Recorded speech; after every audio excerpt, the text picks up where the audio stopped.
Daniel Sundheim is an investment banker and art collector. He is the founder and chief investment officer of D1 Capital Partners, a firm with approximately $24 billion assets under its management.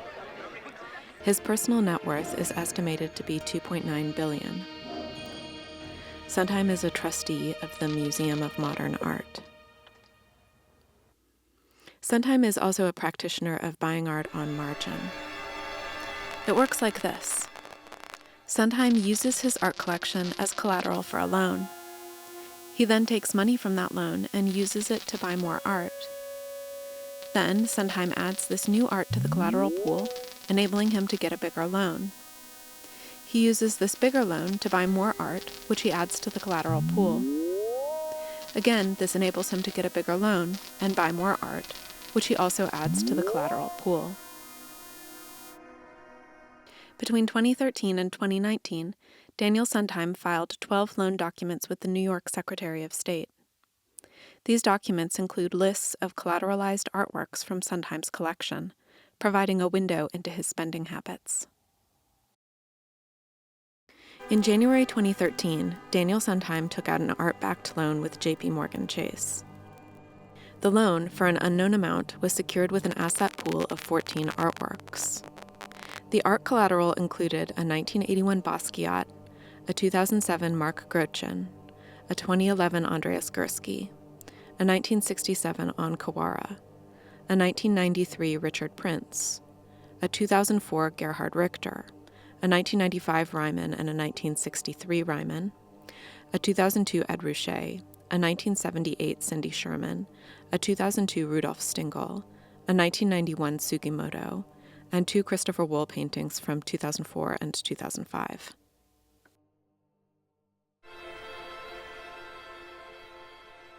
Imagine an ancient marketplace in a world before the advent of money. In this scene, person A grows apples and person B grows bananas. If person A wants bananas and person B happens to want apples at the same time, a simple exchange can be made. But what if person B isn't hungry? Instead of payment, person B might simply give away the banana. Later, when she wants an apple, she can call in the favor. In small communities, money doesn't need to exist because neighbors have a pretty good idea of who owes who what. Over time, this arrangement grows more complex. Let's say, instead of simply trading in the favor, person B now goes to person C, who grows oranges. In exchange for an orange, person B could transfer the original IOU from person A to person C. Later, person C could, in turn, trade the IOU to person D for limes. Now our agreement between neighbors, a favor or a debt owed, is circulating in something that looks like an economy.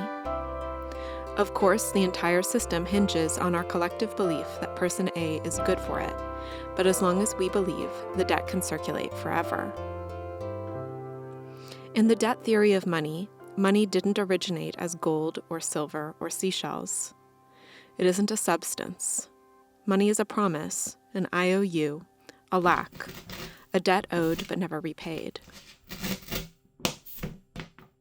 In the debt theory of money, there is an empty hole in the center of the universe, animating all our actions.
In May 2013, Sundheim added 11 additional artworks to the collateral pool for a total of 25.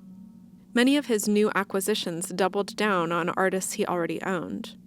The new works included a 1983 Basquiat, a 2003 Grotjen, a 1997 Gursky, a 2007 Onkawara, a 2011 Jeff Koons Inflatable, and a 1981 to 1987 Koons Vacuum Sculpture, 2 Richard Prince text paintings from 1988 and 1995, a 2002 Ryman, a 2012 Stingel, and 1 new Christopher Wool painting from 1994.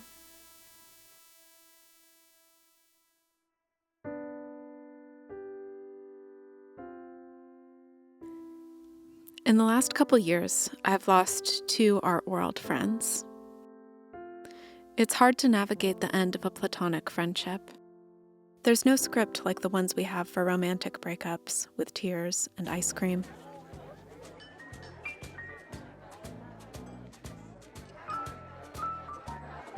Art world friendships are particularly complicated because, in addition to enjoying someone's company, there's an element of utility at their core. You might really care for someone, but you're also getting benefits from your proximity to them. Access to a social scene, exhibition opportunities, or funding. This creates an invisible ledger of credits and debits that need to be kept in balance. Transactional friendships are delicate. If either party expects too much or gives too little, the relationship can collapse. Thank you. Oh my gosh, you guys. In 2023, I received a major award, the biggest of my career. The day after the grant was announced, I got the following email from an old friend. I don't know why I'm writing you. It's been a difficult year with my mother's health. My life has felt unmanageable at times. Things are slowly getting better, and all kinds of feelings are coming to the surface. A few days ago, I was thinking about the last time we saw each other. The last time we spoke, you told me to stop trying to be an artist, to stick to writing or music. That was the moment I realized that you hated me, that you had no respect for me as an artist. I was obliquely asking you for help, and you didn't want to help me. We never spoke after that. At one point, I went back through the video we made together and cut out all of the sections that you worked on so I could see how much you contributed. It wasn't much, but you got half the credit. I know there's no point in sending this email. You're not sorry. You don't miss me. And you don't feel bad about the ways you've hurt me. I don't matter to you as a person or as an artist. You don't know my work and you don't know me.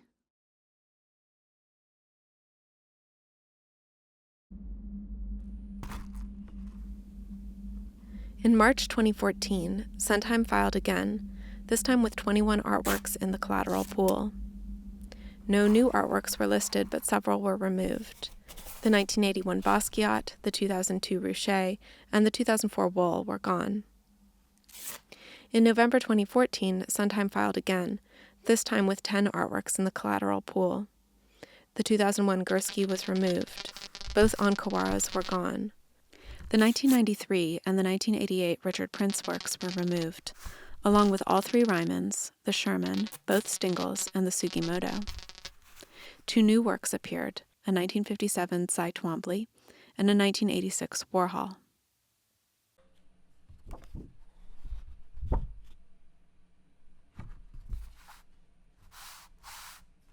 In the last year or so, the art market has taken a downturn.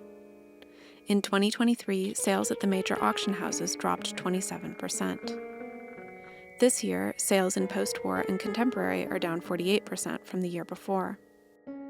Anecdotally, I've heard several artist friends say that they haven't made a sale in months. I've heard talk of canceling shows rather than suffer through an exhibition where nothing sells.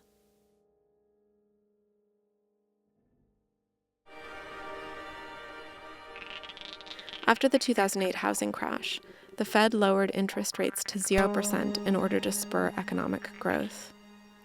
Rates would stay low, hovering between 0 and 2% for the next 12 years.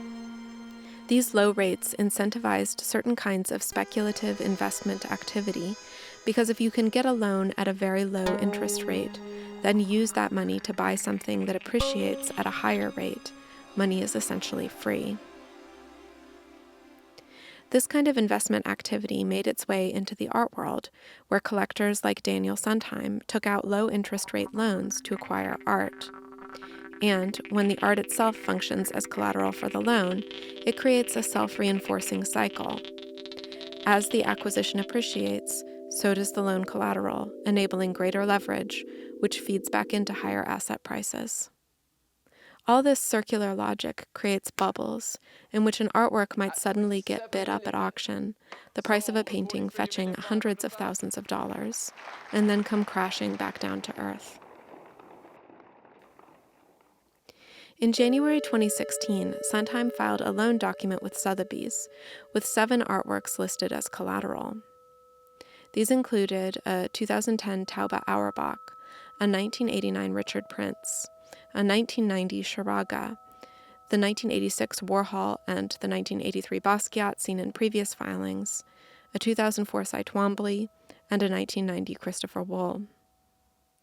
These paintings were part of a swap in which Sundheim consigned the works to Sotheby's in exchange for the acquisition of a new 1968 Twombly, untitled New York City. Sotheby's arranged this deal because it didn't have a bidder lined up for the Twombly, rendering the painting vulnerable as it went up to auction. Sundheim agreed to buy the painting through a swap, which allowed Sotheby's to declare a $70.5 million sale, a new record for the artist. What could have been a failure was transformed into a historic success, and Twombly's value in the art market was secured. In April 2017, Sundheim would add the Twombly to the Chase collateral pool, leveraging its value into more loans and more art. Meanwhile, the artwork Sundheim swapped in exchange for the Twombly produced a few disappointments.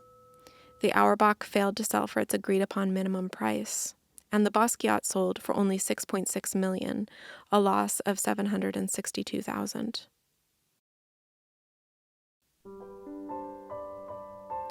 The second friend breakup was harder. It involved a very close friend, a relationship that lasted for almost 20 years. We met when we were teenagers. From the start, the friendship alternated between genuine, deep support and unspoken competition, the kind of dynamic that plagues women. Well, look who's here.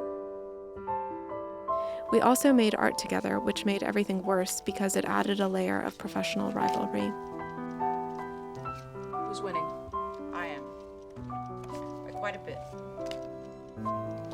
Toward the end, I became increasingly resentful.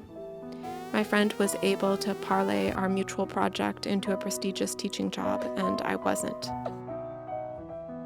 She had money to spend, and I didn't. I felt jealous and tired and poor. Over time, the imbalance felt too extreme. The arguments multiplied, and the friendship collapsed.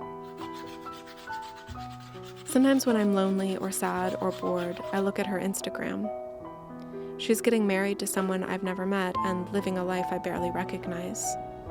She looks happy, staying in a resort on some tropical beach. What would I do without a best friend? You got me.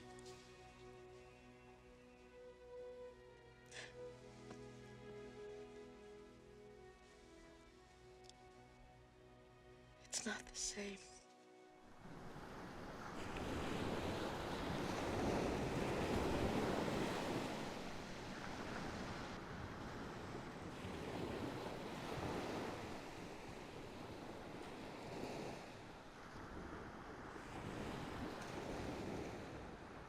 In April 2017, Sundheim filed again with only 6 artworks listed. 2 of the Grochens were gone, as was the Gursky, the Koons, the Twombly, the Warhol, and all 3 Christopher Wools. As collateral, Sundheim listed the '68 Twombly that he got in the Sotheby's swap. Also listed for the first time was Sundheim's most famous acquisition, a 1982 Basquiat titled Dust Heads. Dust heads had previously been acquired by the Malaysian financier, billionaire, and party boy Joe Low as part of a spending spree involving multiple art acquisitions, a bombardier jet, and a see-through piano purchased for his then-girlfriend Miranda Kerr. At the time of the Basquiat acquisition, Low was also hanging out with Leonardo DiCaprio, having financed and produced his film The Wolf of Wall Street. After buying dust heads for $49 million, Low used the painting as collateral for a loan from Sotheby's Financial Services to finance the purchase of a large yacht, which he named Equanimity. Sotheby's was instructed to deposit the money into a Cayman Islands account under the name 888 Limited, an entity secretly owned by Low. Later, it turned out that Low's fortune, $4.5 billion, was entirely stolen from the Malaysian government. Low, who is currently an international fugitive, defaulted on the loan, giving Sotheby's title to the painting. Sundheim stepped in, and, in a private sale, he acquired dust heads for the bargain basement price of $35 million, an $8 million discount.